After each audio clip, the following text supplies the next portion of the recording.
काला साया। यूं तो बनारस घाट अपनी खूबसूरती के लिए बहुत प्रचलित है, पर घाट के किनारे कई राज लिए बैठे हैं। ये कहानी शुरू होती है बनारस के घाट के पास बने ममता निवास से, जहाँ प्रिया लाल जोड़े में ममता के घर उसकी बहू बनकर आती है। आओ आओ बहू, घर को अपने पैरों से पवित्र करो। ममता घर की दहलीज पार कर ही रही होती है कि अचानक एक बहुत गंदी सी बास पूरे घर में फैल जाती है।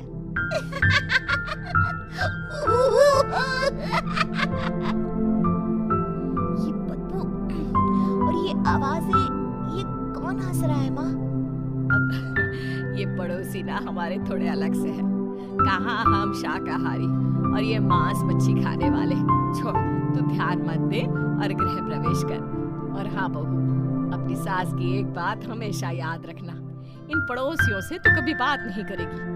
अच्छे लोग नहीं है ये। अपनी सास की ये बात मानेगी ना बेटा? हाँ माँ, जो आपकी मर्जी, मैं उनसे बात नहीं करूंगी। अगले दिन प्रिया अपनी पहली रसोई बनाने रसोई घर में जाती है। ये छोटी बात तो नाक में जा रही है। एक काम करती हूँ, खिड़की खोल देती हूँ। प्रिया खिड़की खोलने जाती है। इतने जाले, लगता है इस खिड़की को कभी खोला ही नहीं गया। पर ऐसा क्यों?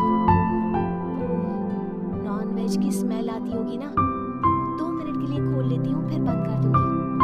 प्रिया खिड़की खोलती है। खिड़की खोलते ही उसकी नजर सामने वाले घर की खिड़की पर पड़ती है, जहाँ एक लड़की खड़ी होती है, हाथों में मेहंदी, लाल रंग की साड़ी, बिल्कुल सजी धजी, मानो प्रिया की तरह ही वो भी नई नवेली बहू हो। वो प्रिया को देखकर मुस्कुराती है। हे भगवान, माँ ने तो इनसे बात करने को मना किया था। प्रिया फौरन ही खिड़की बंद कर देती है और तवे पर चढ़े रोटी की ओर देखने लगती है, पर वहाँ रोटी न होकर मछली पड़ी होती है। ये क्या? पहली ही रसोई में इतनी बड़ी गलती। हे भगवान, अब मैं क्या करूं? प्रिया बहुत डर जाती है और फौरन रसोई की सफाई करने और फिर सभी के लिए खाना बनाने लग जाती है। जब वो सबको खाना परोसती है, सब तो ठीक है, मैं बेकार में चिंता कर रही थी। हे भगवान, ऐसे ही बस अपनी कृपा बनाए रखना। रात के वक्त जब सब सो रहे होते हैं, तब प्रिया को पायल की आवाज सुनाई देती है, जिससे उसकी आंख खुल जाती है। ये पायल की आवाज कहाँ से आ रही है? प्रिया उठकर उस आवाज के पीछे छत की सीढ़ियों तक जाती है। तभी उसे बच्चे के रोने की आवाज आती है। प्रिया छत पर जाती है तो क्या देखती है? वही लाल साड़ी वाली लड़की अपनी गोद में एक नवजात बच्चे को घुमा घुमा कर सुला रही है। तभी प्रिया की नजर उसके पेट पर पड़ती है। ओह गॉड, ये तो प्रेग्नेंट भी है। सुनिए, बच्चा सो नहीं रहा है क्या? मैं कुछ मदद करूं? नहीं नहीं, आपके घर वालों को अच्छा नहीं लगेगा, मैं संभाल लूंगी। स्नेहा की गोद से बच्चा हाथ मारकर प्रिया की गोद में आने को छटपटाने लगता है। दोनों घर अगल बगल में बने होने के कारण प्रिया उस बच्चे को गोद में ले लेती है। प्रिया के पास आते ही वो सो जाता है। बच्चे का वो स्पर्श रात भर प्रिया भूल नहीं पाती और अगली सुबह वो छत पर कपड़े सुखा रही होती है, तभी उसे एक औरत इशारा करके बुलाती है। स्नेहा कह रही थी बाबू तुम्हारी गोद में आते ही सो गया। मैं गौरी, स्नेहा की माँ हूँ। बहू, घर आना, बाबू को खिला भी लेना। शाम को जब घर पर कोई नहीं रहता, बच्चे से मिलने के लिए प्रिया छिपकर अपनी पड़ोसन के घर चली जाती है और कुछ देर बच्चे को खिलाकर वापस लौट आती है। इसके कुछ दिन बाद ही प्रिया को पता चलता है कि वो माँ बनने वाली है। ममता की खुशी का ठिकाना नहीं रहता।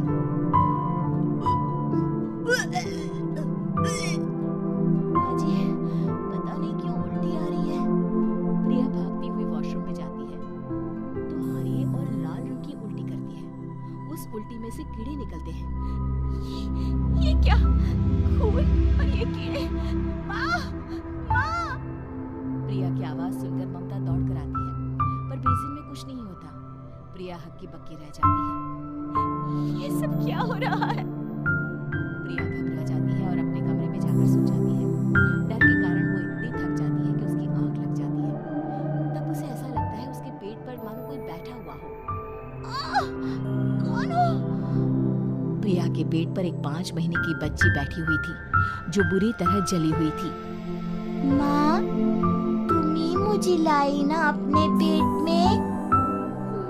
मैं तुम्हारी माँ नहीं हूँ। कौन हो तुम?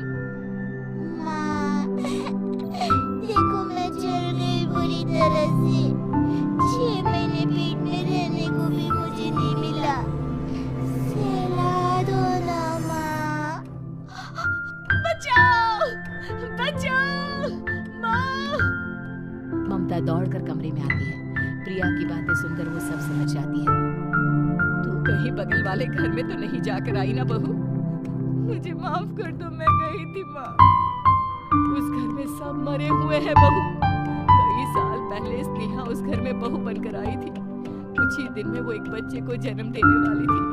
पूरा घर बच्चे के आने की खुशी में खोया था कि एक दिन अचानक उस घर में आग लग गई। सब बुरी तरह जलकर मर गए। गौरी आज भी दादी बनने का इंतजार कर रही है और इसीलिए स्नेहा ने अपना अजन्मा बच्चा तुम्हारी कोख में डाल दिया। ममता ये कह रही होती है कि पीछे से उसके पैरों को एक बच्चा पकड़ लेता है।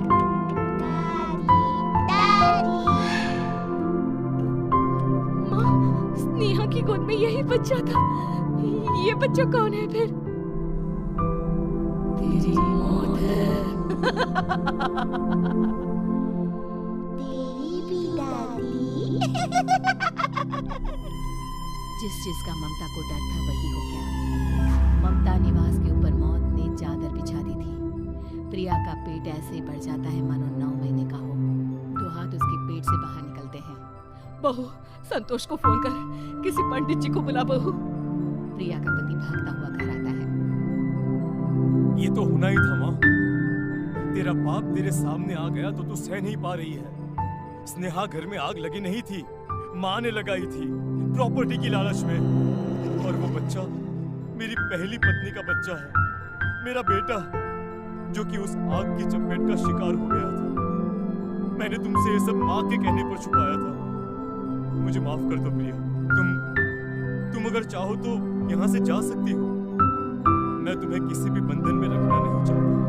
मेरी शादी हुई है आपसे, मैं आपको छोड़ नहीं सकती, पर उससे पहले हमें स्नेहा, उसकी माँ और बच्चे की आत्मा की शांति करवानी होगी।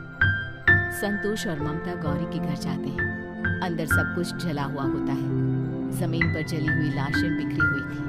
ममता रो रो कर अपनी करने की माफी गौरी से मांगती है। प्रिया स्नेहा के घर वालों का अंतिम संस्कार करवा देती है और ममता निवास फिर से आत्माओं के साए से मुक्त